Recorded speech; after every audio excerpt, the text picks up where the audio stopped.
So I'm saying his music was against the spirit of what Russia is today. No. Yeah. I'm sorry, what? So, well, I'm just like, Welcome to Ukraine. Maybe in Kiev I will go to the football match. which football match? Shakhtar, fucking Donetsk, and some other shit from other shit. Yeah, they're gonna have a match in Kiev. Mm-hmm. Are they not worried about it getting attacked? I don't know. Maybe not. I mean, yeah, I guess I don't know. Lots of people in the stadium at one time. No people. Oh, just the players. Yeah. Did you know when the Irish were trying to break away from the English, 1918, 1919, the Irish they had a resistance army like the UPA, the Ukrainian Insurgent Army, and so they were trying to attack the British, and the British got pissed off, and so on a Sunday afternoon, it was 1919, I think, there was a football game at Croke Park, Dublin's main football stadium, and it was Irish football. It's like halfway between American football and European football. And men, women, and children, like 20,000, 30,000 people in the stadium. Players are playing Sunday afternoon. All of a sudden, a tank burst through the gates of the park into the middle of the field, and the players froze. And one of the players in one of the Irish teams goes up to the tank and just stares it down, like the equivalent of saying, flicking it off. He stares down the tank, and the whole stadium is quiet. The tank shoots, blows up the player who's standing in front of it, and then all of a sudden the gun turns and it shoots men, women, and children. They were terrorists, the English, just like the Russians. Men, women, and children killed in that park, just out for a Sunday afternoon football game. And Winston. Question. Yeah. It was in Dublin? Yeah. It was British land for that time? The British controlled Ireland. Yeah. And okay, I understood. Because I had the question like how tank came to Dublin. Yeah, it flew. No, no, yeah. The British Dublin was like the second city of the British Empire, and the Irish were trying to break away for centuries. The British had banned their language and religion and culture, but Winston Churchill was in charge. He was one of the most senior officials of the British military at the time, so he was part of allowing this to happen. And in World War II, Ireland was neutral. And a lot of people even today, they try to say that the Irish were anti-Jewish and racist because they didn't fight World War II. But the Irish said no, because also the British, I mean, they weren't comparing it, but they're saying, how could we be on the side? How could we fight with the British? Because they tried to they were terrorists to us. And even Winston Churchill, he said, I understand. Like UPA, we were fighting with the Nazis and with the fucking Soviets. Yeah, and everyone tries to call you Nazis, but no, you fought the Nazis.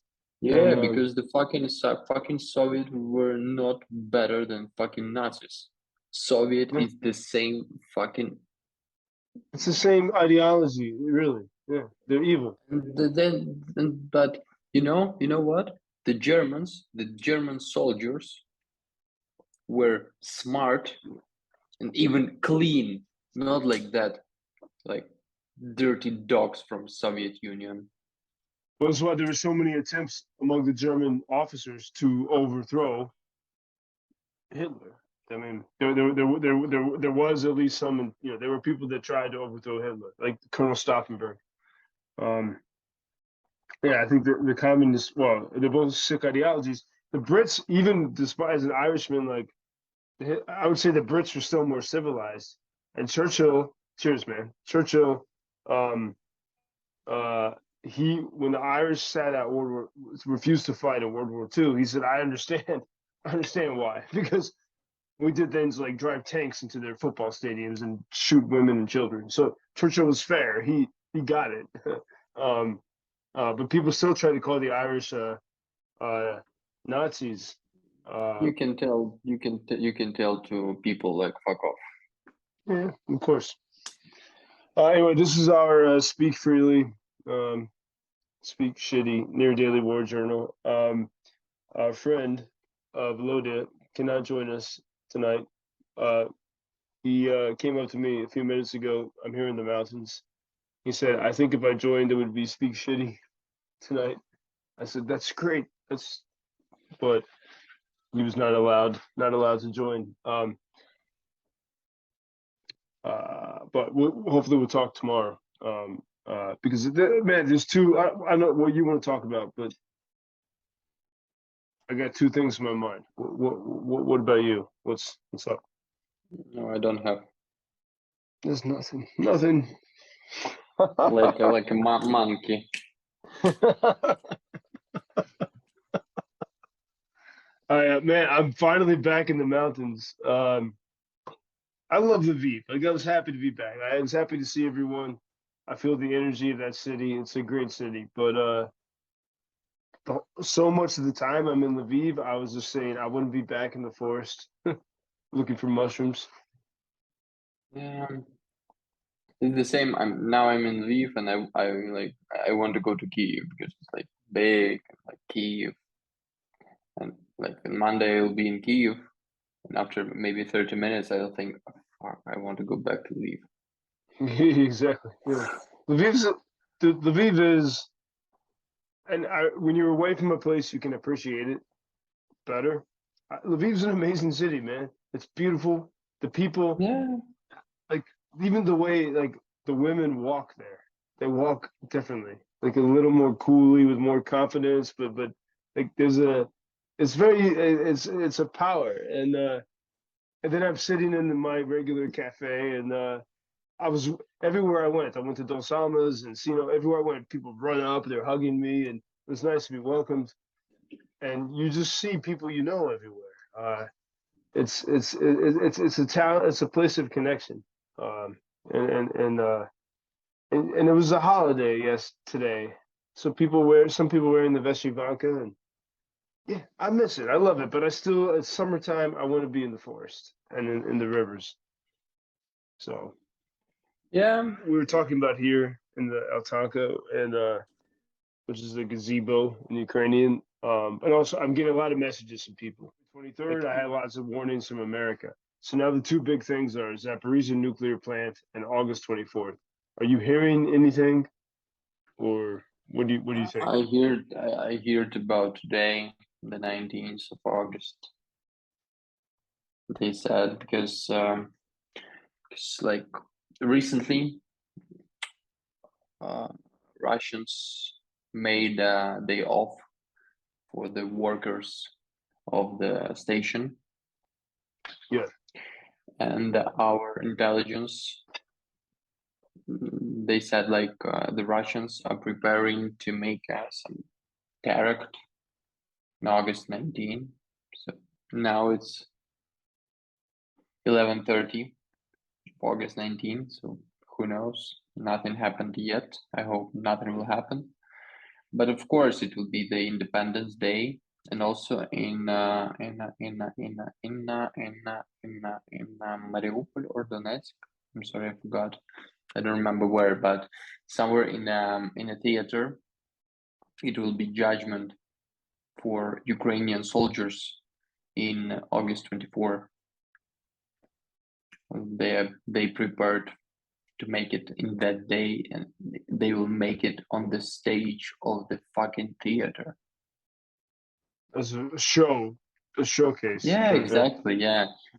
Our intelligence said that they prepared a lot of public, and a lot of people who, how they said, like, was there and saw the crimes of Ukrainian soldiers, like a propaganda motherfuckers. They will come from Russia and said, "Oh, I'm from Mariupol," something like that, and it will be very big shitty show in August 24.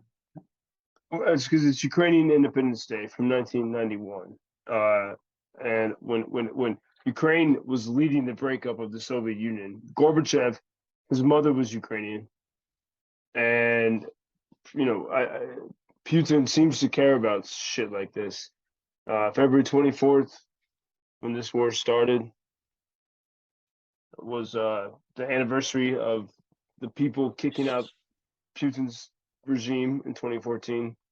I don't think that was an accident. I think Putin wanted to start the war on February 24th. And so, yeah, I don't know. We just have to, we don't know. It could be any moment, we have to keep, and this, I'm not sure it's about the days, like right now. For them, they are so stupid and weak to make something in time. So to prepare something and make it in time, make it good, for them it's fucking impossible because they don't have power and brains for that. So we have to wait shit from them like all the time, not like in some days only. No, it can be like, I don't know, maybe now it's 11:30 and that shit on the nuclear station in Enerhodar, it can happen like in every second, every minute. I can receive the message, "Hello, it's a new Chernobyl, motherfucker." yeah, we Who don't know. knows? And I think they want us to be scared and always guessing. And And also, so, I know that before, when they came to Enerhodar, when they occupied the station, um, nuclear physics and other scientists came from Moscow, from St. Petersburg, from other cities of Russia. They came to Energodar and they were there till this week, I think, till the beginning of previous week. They were here, but in the beginning of this week, all of them came back to Russia, and the Russians like closed the factory for today, the station, and they told like to the workers, personnel, the staff of the station, like day off, sit at home. They closed the station and like they stayed there and did something today, the whole day, without staff of the station, only soldiers, and like look like shit, yeah, it looks like shit. But anytime I hear any information from Russia, whether even if it's a picture of Putin looking like he's dying, I don't trust it. I think they're always trying to mess with our minds. Yeah, but also, I like fantastic movies, like scientist fantastic movies, and about the nuclear station, like for example Chernobyl. We have a lot of different movies, like Ukrainian, Russians, American, also movies, TV shows, and different, like about the history, just about the fantastic, or like Chernobyl today, that the people can come to Chernobyl and find the monsters there and other shit, and I like to think that the stupid Russians will make something with a nuclear station, something bad, and it will be like just it will be a explosion of the station, but not big like explosion like Chernobyl happened, yeah, and the nuclear and the radiation will go somewhere and kill all of us. No, no, no, no. It will be like explosion that will destroy himself and will make a little black hole. Can you imagine that? And all Russians just disappear there, and like boom, done, nothing. So exposing that would suck in all of Russia. Yeah, yeah, including yeah, yeah, yeah. including the Russians on their yachts in the Pacific Ocean. Yeah, Yeah, yeah, yeah. And all radiation, like it can like suck also the full station without, of course, our people, just the fucking Russians and the building I and like. the everything. And it will be like, only the burn ground around, and that's all. And no Russians there. Fantastic. Yeah, I like Fantastic. this sujet, the plot. Yeah, Yeah, well, yeah. it should be a movie. It'd be real life. It'd be better. And you speaking of Russian stupidity, actually, that was Russian stupidity. So Starbucks, which you don't have in Ukraine, which is good. I hate American chains. Um, Starbucks left Russia, the coffee shop, right? it was I'm not sure Russia had Starbucks. They did, but Really? now today they opened their own version, and they said, "Oh, we rebranded." Did you see No, this? no, no, no, no. That's not like that. No. Russian, very famous, he's fucking celebrity, rap musician, Timothy.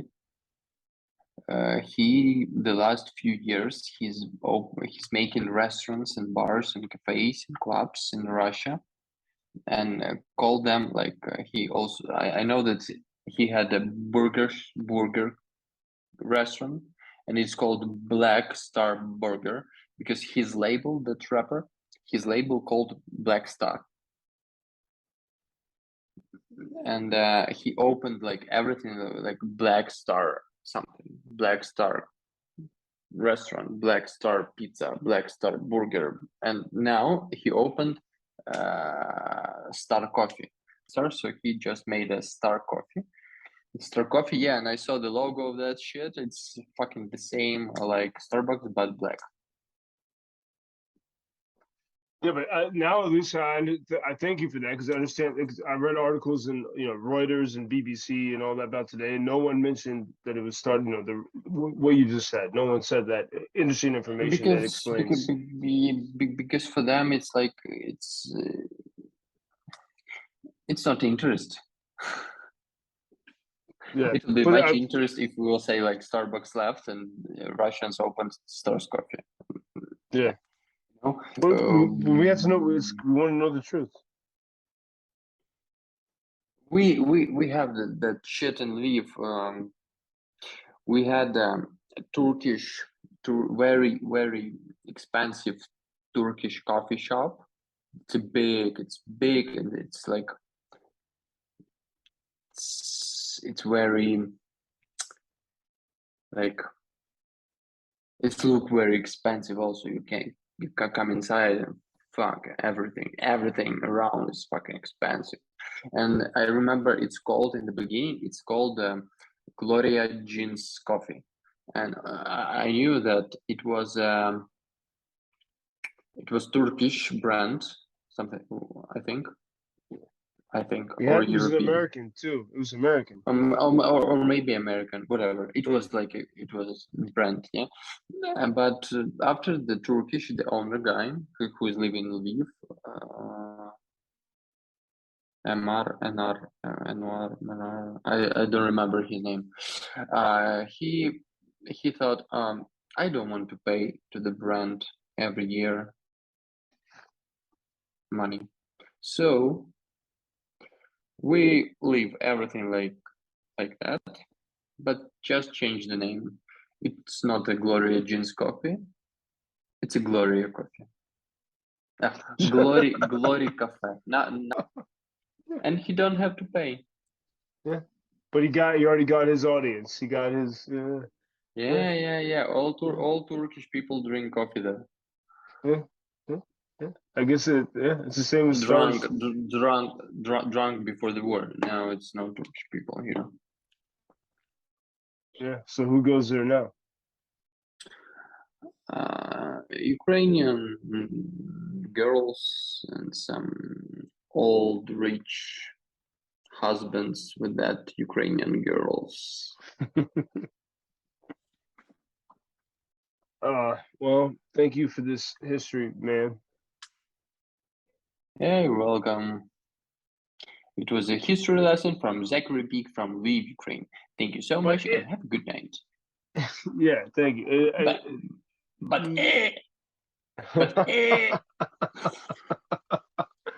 No, I mean it just shows how you like a pig in Israel that are happy that it will be not eaten. me how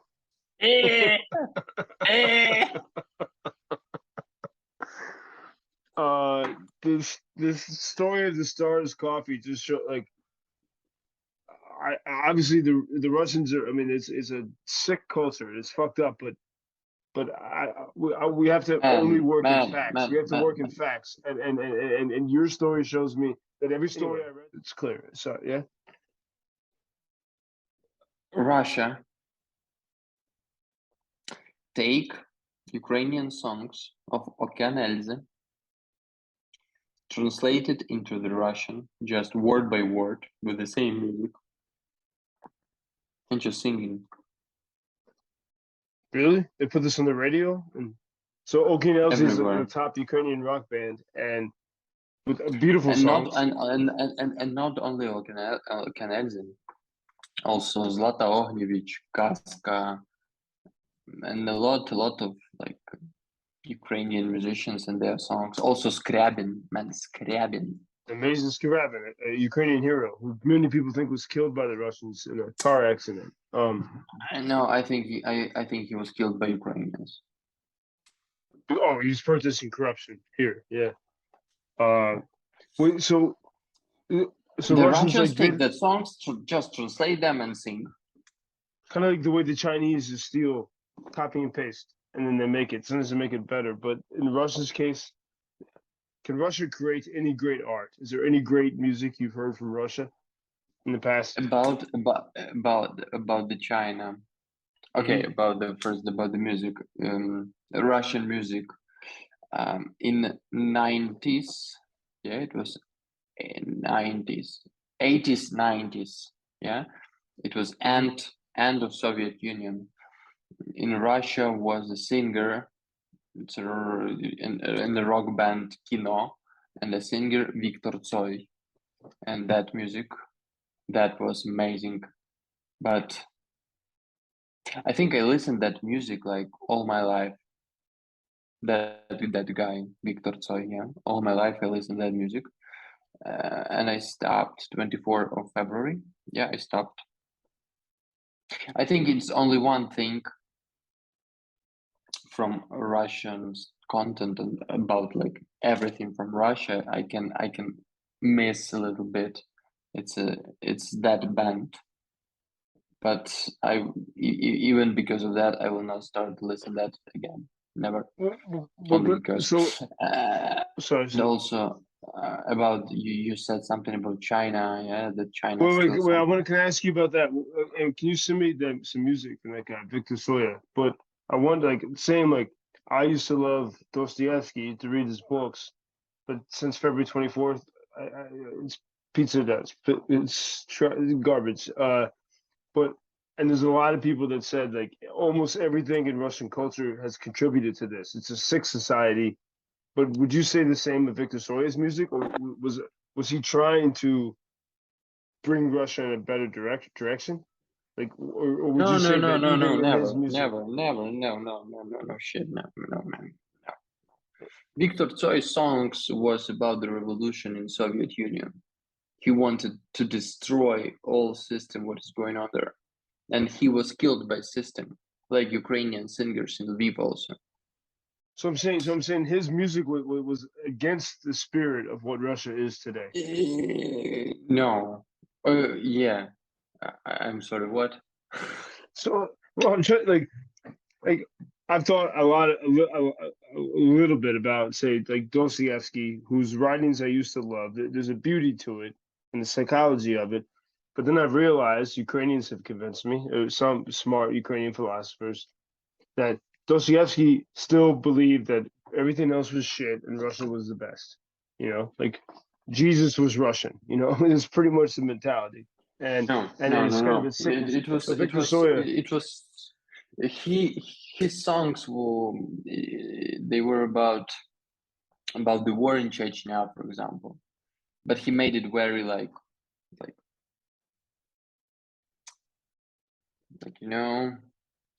carefully. Yeah, he made it carefully, but the songs were about how stupid everything is, that the people are going to Chechnya, to Afghanistan, and dying there for nothing, and making there a lot of shit and come back died or wounded.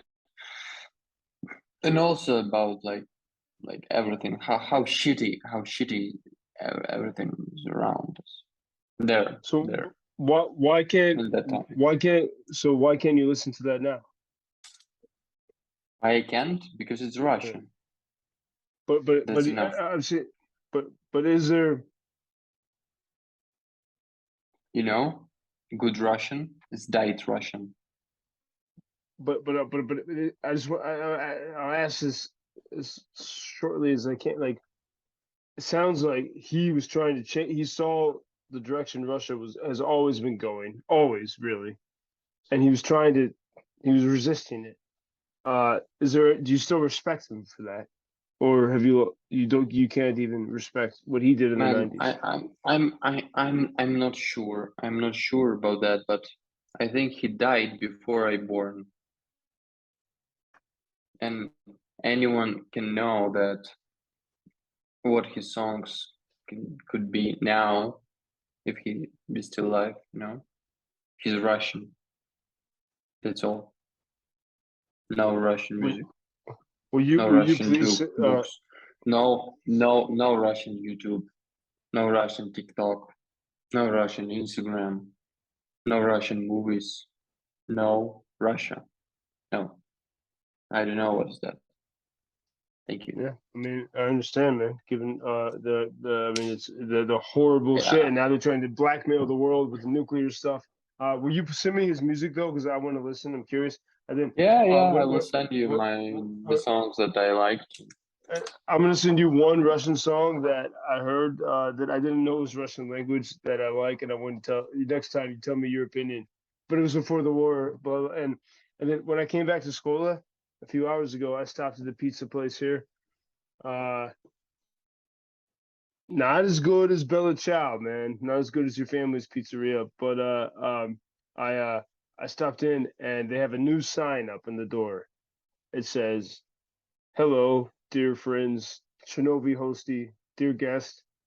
Would you please only speak Ukrainian in our restaurant?" Because they have so many refugees coming from the east and people speaking Russian, and they finally said, "Sorry, no more. Speak your language." I know a lot of humorous songs about the Carpathian Mountains, and about the main story is about that Russian is going to Carpathian Mountains for example, in the T-shirt with the Soviet Union or born in USSR or something like that. And it's like a lot of songs about that, and like how the local people like look at him, and after someone can find him on a tree, dies. Yeah, it's a Carpathian Mountains. Yeah, don't mess with them. Yeah. Because my friend. if someone will if someone will disappear there, shit happens. Yeah, I agree. Yeah, that's why I'm here. I think anyone will start to look for Russian somewhere in the forest with the wild animals. The pigs will eat them.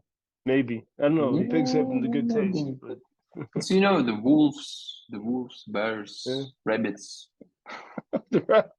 bees. Well, the bees try to eat you, man. Okay, All right. good. Thank you so much. Have a good night. Fuck off. Zachary Pikh in Lviv. Yeah, still here. Have a good night. and Joe Lindsley in Carpathian Mountains. Speak freely, Near Daily War Journal, UkrainianFreedomNews.com. Thank you.